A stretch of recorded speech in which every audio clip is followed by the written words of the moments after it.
baseline, like back on the hazard line. Normally you'll see one like start Yeah. to creep forward.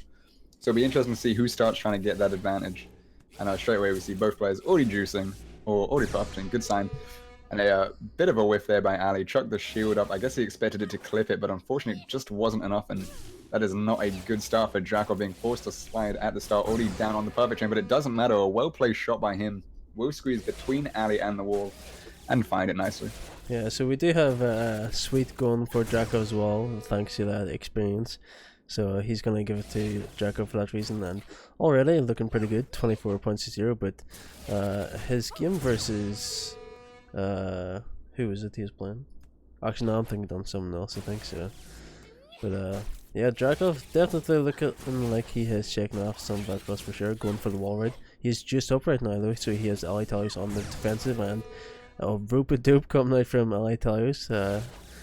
Just after playing Arma, who was doing the exact same versus him, he ends up doing it himself. But and there was the deflect change I was talking about that I think both myself and Jacob were adapting to. He did manage to deflect the disc, but was unable to throw it, and unfortunately dropped an ace because of that. yeah, It takes some getting used to, all these weird micro changes, like the charging in the lobs and the deflections. But we do see Drakov at 57. That is going to be set one towards him. And already, Drakov is just playing so much further than Ali. Like, when Drakov knows where the shot's already going, so he can start moving up before. Meanwhile, Ali is kind of content to sit at the back, slide it out, and then throw from there. He's not really taking the advantage and going up when he knows where the shot's going. yeah. So that's already, like, kind of the experience shining through. Like, the moment you get a feel for kind of how the disc looks coming out of the opponent, and yeah, a bit of a bunk there. When you have a feel for how the disc comes out of their hand, you kind of know where it's going to end up no matter what. It's very like rare fringe cases where it will hit the wall and kind of adjust very slightly that you'll get caught out on. So Drakov's using that to his advantage, definitely pushing up and putting on a lot of pressure of that. Yeah, Alitalios really unable to make any aggressive plays by himself. He's just been stuck on the baseline, but we'll see if he can do anything from it. He has been making a couple of defensive mistakes, but maybe he will warm up to things. Talking mistakes, deflects the disc there and completely messes up the timing, unable to keep that chain. Talking of timing messing up, Lego's Drakov's both players on blue right now. Short lob comes out, and that's going to be enough to net Drakov the knockout there, 52-0. Both players did drop juice at the end there, but Drakov was able to find the short lob. Aatrox, sorry, that's a completely different person. Ali played a bit scared there, walked really far back for someone who was playing against someone who dropped juice a little too far back, and then he got punished by the short lob nicely. So we'll see how he adapts to how Drakov's playing in this game, and it's already looking a lot better. He does move up. He did try and get a bit aggressive there. Unfortunately, the wall ride hugged the wall incredibly nicely, barely bouncing off of it, and he wasn't able to get to it in time. And I hope that doesn't scare him off going aggressive in the future. That is what he really needs to win this matchup. As you can see, he's from the baseline. Drakov's happy to move forward, but wow, okay. I was going to say Drakov really messed up there. I was expecting him to get punished. Ali, once again, I think he put the shield up there and then expected it to clip it, and it just didn't. And these straight shots going down the wall, finding their mark each time here for Drakov. Yeah, Drakov definitely getting some of that disc control back that he used to have. Just getting those corners, and goes for the filth this time. Doesn't really quite get it over to the corner, but it was enough to get the dash out of Alitalios, and he ends up going past it. So disc control is definitely one of those one of the more important things to learn in disc jam. Disc control and precision are probably the two main things, I would say. Yeah, I'd say placing your shots and then seeing where shots are placed are huge, because this isn't the first time we've seen Ali in that last point slide past a disc that he pretty much had a guaranteed grab on. It's just a case of knowing where the disc is going to go. Like with that curve pattern, you could kind of see it already starting to pull in, so you knew it wasn't going to be a full fill. But he was very scared of it, so he slid in. We saw the same with Armor, where they're sliding when they don't need to. And the moment you slide when you don't need to is the moment you drop your juice, you miss grabbing the disc, and everything goes suddenly terribly wrong for you. In any opportunity, if you don't have to slide, you don't slide. You will never choose to slide. So it's just a kind of a case of these, I don't want to say newer players, because obviously he's been playing since beta, but you do need to kind of hold your slide until the very, the split second you need it.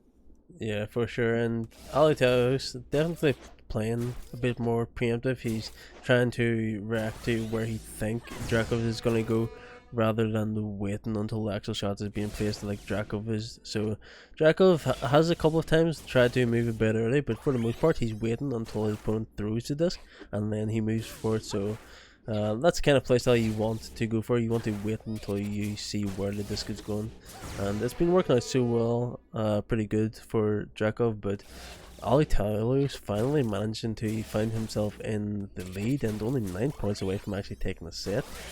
So can he actually do it? That was a really huge, unfortunately, that was a really huge point for him. Despite what seemed like a bit of a misplay, he had the opportunity to stuff at net, but he was also juiced. And I think, in like my personal opinion, you always, if you have juice at net, you always throw from juice, because Drakov had already started moving up. Like, he was ready to receive that that stuff. And normally, if you stuff someone and they grab the disc, you're completely out of position. Like, you need to get back as fast as you can. Thankfully, he was able to get the disc without sliding and keep the juice up. But that was kind of one of those judgment calls where I feel throwing a juice from net is better. And talking of judgment calls, the short lob into short lob classic. Glad to see that hasn't gone anywhere. Yeah, it kind of reminds me of the plays you used to do, just the drop shot and the hands up in there, the victory, just the taunting. Yeah, well, you know you've got it. You may as well throw the taunt out while you can. I threw a taunt out when I messed up earlier in the tournament. That was the game you were spectating.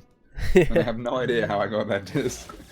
But sometimes you gotta pray to the high horse gods, hit them up with a taunt, and they will reward you almost every time. I say almost because it's really not. A nice corner shot there from Drakov. Gonna force the corner out. Drakov again. I guess this is kind of where you can see the rust coming through. He keeps dropping juice in the most random of places. Like, it's not even a tough shot to get to. He will drop juice, and it's really unfortunate because he's really good at getting up to the juice streak, like in the early stages of the game. But he does keep dropping it later, and it's a very shaky foundation to be playing on that unfortunately Ali isn't able to punish. And there was another example of, you're at the net, you have a really strong shot. Do you go for the straight shot or do you go for the corner shot? Your opponent's in the middle. The best bet is to just go for the straight shot because it gets there so much faster. It's so much harder to react to, and Drakov knows that. He goes for the quick straight shot, and he's put himself up to 45 points now. Stuff comes out. Thankfully, Drakov is there. Unfortunately, Drakov's reacting to these, the throws on the stuff's pretty late. I'm not sure. Are you able to perfect off the stuff? Did they change that? I'm not sure, actually, to be honest.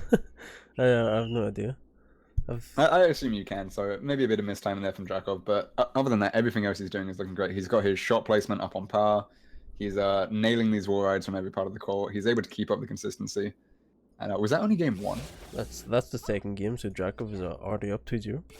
Oh, this is best of 5, isn't it? Yes. Alright, we see his stuff into a lob coming out from Ali, so Drakov not really punished for that stuff. He is able to reset into that lob and start his chain.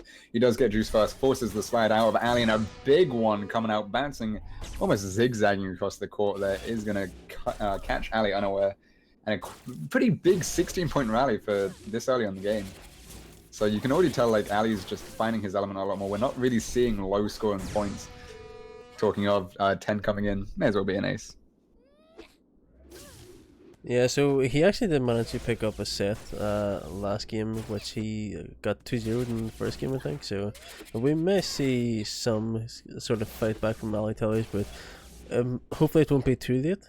This yeah, is the the third potential game. is definitely there. However, he did get, on 2 sets he lost, he did get completely clean sweep. So it's kind of an on-off switch for Ali. He's either playing like really well or he's just really struggling. Yeah. And for Chamber, dropping juice. In this game, if you nail 3 perfect throws in a row, which is throwing the disc with like the moment you catch it, you get juice, and juice gives you an increased speed of your shot, and it builds up each time you keep your juice streak. You lose juice the moment you fail to throw a perfect.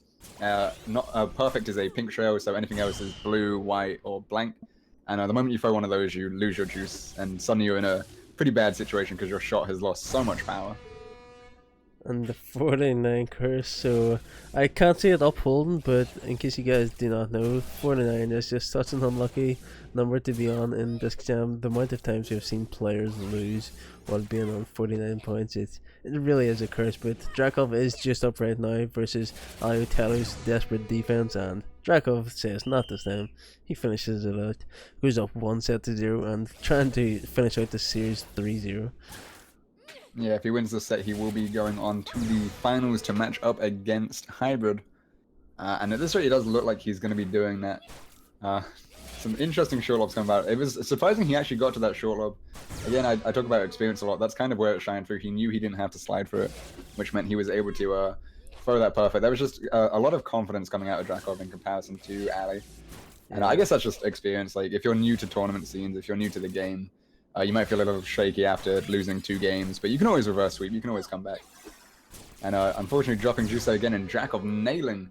You can see how far up Drakov's playing in comparison to Ali. He threw a juiced wall ride from so far up just then, and that's pretty much, I don't want to say impossible to respond to, but it's definitely a chore. You kind of have to be there before it happens. Yeah, it's actually, it's a playstyle I prefer playing myself at the moment. I've been playing Stanton recently, and it's something I actually prefer doing against McKenna, just trying to play as aggressive as you can. And it puts your opponents under a lot of pressure and forces them into playing bad shots, even if you don't score from it. It just puts so much pressure on, so it's good to see Drakov kind of realizing how deadly being that aggressive can be, and he's definitely taken advantage of it, where you haven't really seen Alitalios really do that yet. He's just been playing super defensive, and it's shown in the score.